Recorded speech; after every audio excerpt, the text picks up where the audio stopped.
Hey everyone, and welcome back to my channel. My name is Emily, and today I'm going to talk about 5 beauty products I think are absolutely amazing, but I never hear anybody else talk about. Okay, so the first product I want to talk about today is from Hey Honey. It's their Trick and Treat Series Active Propolis Cream Concealer. I gotten this in a Birchbox a while back, and I haven't used anything else from Hey Honey, so I can't really vouch for the rest of the brand, but I really like this concealer. So it's definitely a heavier coverage product, but it doesn't have that like super heavy coverage makeup-y like caked on look. And I really like that about it. It's formulated for normal to dry skin. And I get a lot of dryness under my eyes, especially like on this area right here on the bridge of my nose.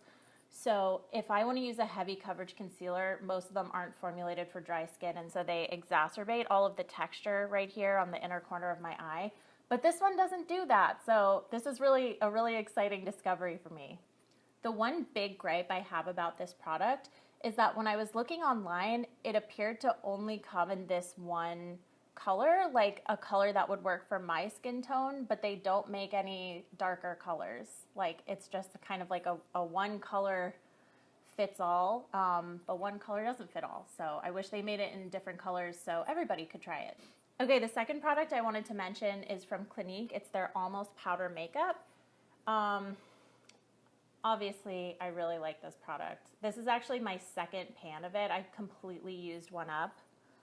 And now I've used up at least half of this one, and I'm definitely going to repurchase it. So I should tell you what it is. It's a pressed powder foundation, but it's really lightweight and finely milled, so I like to use it as a setting powder. I use it to set my BB cream or concealer, or on like super light makeup days, I also really like to use it by itself. The thing I really like about this powder is that once you blend it into your skin, it looks like nothing. Like it just kind of melts into your skin and disappears. So it looks like you have beautiful even skin, but you're not wearing any makeup at all. If you put one layer on, it'll give you pretty sheer coverage. You can build it up to medium coverage with 2 layers. I wouldn't recommend applying any more than 2 layers because it starts to get like kind of powdery looking, but 2 layers look great. One thing though that I think is really strange about this product is the name, Almost Powder Makeup. Like, is it almost powder? Is it almost makeup?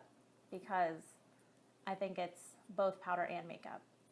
The next product is kind of a newer one to me. So this right here is the RMS Beauty Swift Shadow, and I have the color Garden Rose. It's a really pretty, like, I wouldn't say it's a rose gold. I'd say it's more of a rose brown, if that's even a color.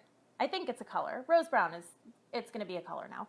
So this is another product that I found thanks to Birchbox. I was actually at their Soho store in New York a couple of months ago, and I saw these shadows and I was really intrigued by them because the formula is extremely smooth, like more smooth than any other shadow that I've ever used before. The formula is also extremely blendable, like to the point where I can just kind of rub my finger in it, smear it onto my eyelid, not use a brush or anything, and it still looks beautiful. I wouldn't say that these are sheer, but they're definitely not as pigmented as other shadows that I've used before. So I think that the lack of pigmentation combined with the smoothness of the formula is what makes these so like incredibly easy to blend. And they're called Swift shadows because you just like swiftly, quickly smear them onto your face and then you're done. So these come in 18 shades total, but at $20 each, they're pretty expensive. So I only picked up Garden Rose, but there are many other beautiful looking colors online that I haven't ruled out for the future. My next product is also an eyeshadow product.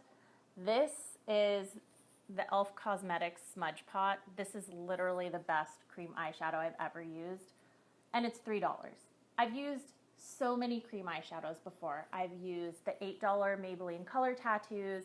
I've used the $20-something MAC Paint Pots. I've used the $30-something Bobbi Brown. What are they called? The cream eyeshadow pots. I can't remember exactly what they're called. But this $3 e.l.f. cream eyeshadow outperforms all the other cream shadows I've used, like by a landslide, not even by a tiny little bit. Like this is an amazing cream eyeshadow.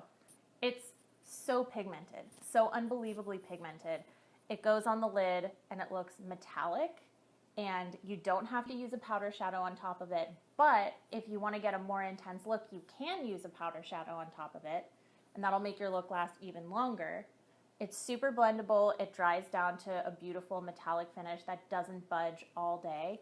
It's beautiful. Oh, and the color that I have that I'm demoing right now is called Cruisin Chic. It's my favorite one.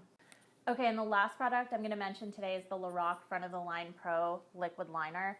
This is literally a perfect product. Everything about it is amazing. The gunmetal packaging is super sleek. The formula is super inky black. It applies really smoothly. It's also water resistant enough not to smudge and smear on my super watery eyes, especially with allergies going on. I don't know if you guys know about the cedar situation in Austin, but it's pretty dire, and I wake up every morning with gross allergies. But this pen doesn't smudge. It doesn't smudge on my watery eyes. That's what I'm trying to say. I didn't need to go into the gross allergies. Sorry about that. Let's move on. Okay, so more about this eyeliner. It's a brush tip, not a felt tip, and it comes to a super, super fine point, and that lets you get a really sharp wing, or if you want a more natural look, you can just trace a really thin line along your upper lash line, and the thinness and preciseness of the point allows you to do that. Also, it doesn't fray like a lot of felt tip eyeliners do. Like, I've used a bunch of felt tip eyeliners that have really nice formulas, but the felt just kind of gets scraggly at the end and it makes it really hard to be super precise. This doesn't do that. Okay, and those are 5 products that I absolutely love that nobody else talks about. I don't know why nobody else talks about these products. Maybe they'll start now that I've mentioned them. I hope you enjoyed this video. If you liked it, please give it a thumbs up and subscribe to my channel if you want to see more from me, and follow me on Instagram. I'll link that down in the description box below, and I'll see you in my next video. Bye! Okay, so I was trying to draw like winged eyeliner and it didn't work out, but it does look like somebody's closed eye with like a really angry eyebrow.